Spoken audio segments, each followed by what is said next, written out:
খুবই দুঃখজনক। এখন যখন শুনি জুলাই আগস্ট বিপ্লবে আবু সাইদ মুগ্ধ ওয়াসিমের মতো হাজার হাজার ভাইয়ের প্রাণের বিনিময়ে আমরা কিছু উপদেষ্টা বানিয়েছি, তারা যখন দেখি যে এরা হচ্ছে মানে এদের নামে দুর্নীতি বা চাঁদাবাজির কথা আসে, তখন আমাদের কষ্ট লাগে। এবং আমাদের জুলাই অভ্যুত্থানে যারা আহত নিহত শহীদ হয়েছেন তাদের আত্মার কষ্ট পায় যে তারা যে আত্মত্যাগ করে গেল, সেই আত্মত্যাগের বিনিময়ে একটা সরকার গঠিত হলো, সেই সরকারের উপদেষ্টাদের নামে যখন চাঁদাবাজির অভিযোগ আসে খুবই কষ্ট লাগে। আমরাও তো বুলেটের সামনে দাঁড়িয়েছিলাম, বুলেটের সামনে যখন তখন আমরাও শহীদ হয়ে যেতে পারতাম। আমাদেরও কষ্ট লাগে যখন দেখি যে এই যে আমাদের ভাইরা, আমাদের সহযোদ্ধারা এরকম চাঁদাবাজির কাণ্ডে জড়িয়ে যাচ্ছে। আর যদিও যে ঘটনাটি ঘটেছে, মানে ওই যে গুলশানের যে ঘটনা, এই যে গুলশানের ঘটনাটি আমি মনে করি একজন উপদেষ্টা হিসাবে কেন তার ওই ভোর 5টার সময় ওখানে যাইতে হবে কেন?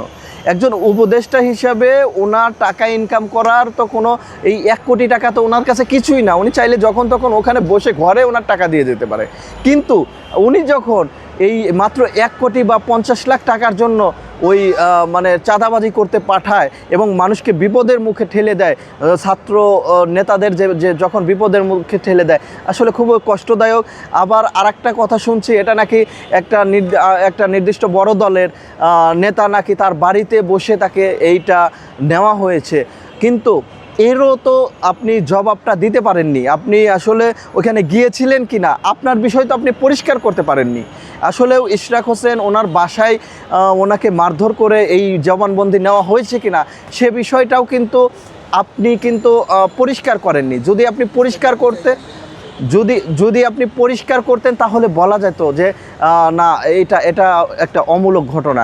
এখন তো আমরা দেখেছি বিভিন্ন সমন্বয়ক নামধারী বিভিন্ন জনে চাঁদাবাজি করেছে। রিয়াদ আজকে ধরা পড়েছে, রিয়াদ আজকে বলছে যে আমরা চাঁদাবাজি করেছি।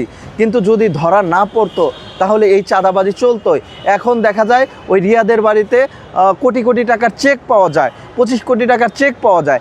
এখন আমার বিশ্বাস, যদি এখন প্রত্যেকটা সমন্বয়ক নামধারী যারা এখন জুলাই বিক্রি করে খাচ্ছে তাদেরকে বাসায় যদি খোঁজ নেওয়া যায়, অবশ্যই আর ওদের বাসায়ও কোটি কোটি টাকার চেক পাওয়া যাবে। এই যে মানে নৈতিক অবক্ষয়, আমাদের জুলাই বিক্রি করা, এই বিষয় থেকে যদি ওরা সরে না আসে তাহলে আমাদের জুলাই অতিবিলম্বে এটা মারা যাবে। এই জন্য এই আইসিইউ থেকে জুলাই বিপ্লবকে অনতিবিলম্বে বের করতে হবে। এরা জুলাই বিপ্লবটাকে আইসিইউতে নিয়ে গেছে। আমরা কখনোই চাই না যে আমাদের জুলাই বিপ্লবকে এটা এভাবে মারা যাক। জুলাই বিপ্লবকে বিক্রি করে সমন্বয়করা চাঁদাবাজি করুক। চাঁদাবাজির ঘটনা যখন আমাদের ভাইদের, আমাদের সহযোদ্ধাদের মুখে শুনি যে তারা চাঁদাবাজিতে জড়িত, তখন আমাদের খুবই কষ্ট লাগে যে কাদের জন্য, কী জন্য আমরা এই যে বুলেটের সামনে নিজেদের বুক পেতে দিয়েছিলাম। আমরা যখন তখন শহীদ হয়ে যেতে পারতাম। আবু সাইদ মুগ্ধ, ওয়াসিম সহ হাজার হাজার ভাই প্রাণ দিয়েছে, হাজার হাজার মানুষ চোখ হারিয়েছে, পঙ্গুত্ব বরণ করেছে। তারপরেও যখন এই চাঁদাবাজি, এই মানে দখলদারিত্ব, এই রাজনীতি তারা করে, তখন আমাদের জন্য খারাপ লাগে।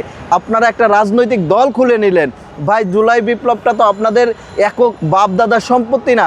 আমরা দেখেছি মুক্তিযুদ্ধকে যারা যেভাবে মানে বাপদাদার পৈতৃক সম্পত্তি হিসাবে আওয়ামী লীগ ব্যবহার করতো, এখন একটা নির্দিষ্ট দল তারা নিজেদের বাপদাদার পৈতৃক সম্পত্তি হিসাবে জুলাই বিপ্লবটাকে ব্যবহার করছে। এবং জুলাই বিপ্লবকে তারা বিপ্লব বলতেও অস্বীকার করে। তারা জুলাই বিপ্লবকে অভ্যুত্থান বলে চালিয়ে যেতে পারে। ওরা বিপ্লব কি অভ্যুত্থান কি সেটাই বুঝে না। তারা এখন বড় বড় কথা বলে। এখন নাসির উদ্দিন পাটোয়ারির মুখে শুনতে হয় যে অনেকেই নাকি রাজনীতির কিছু বুঝে না।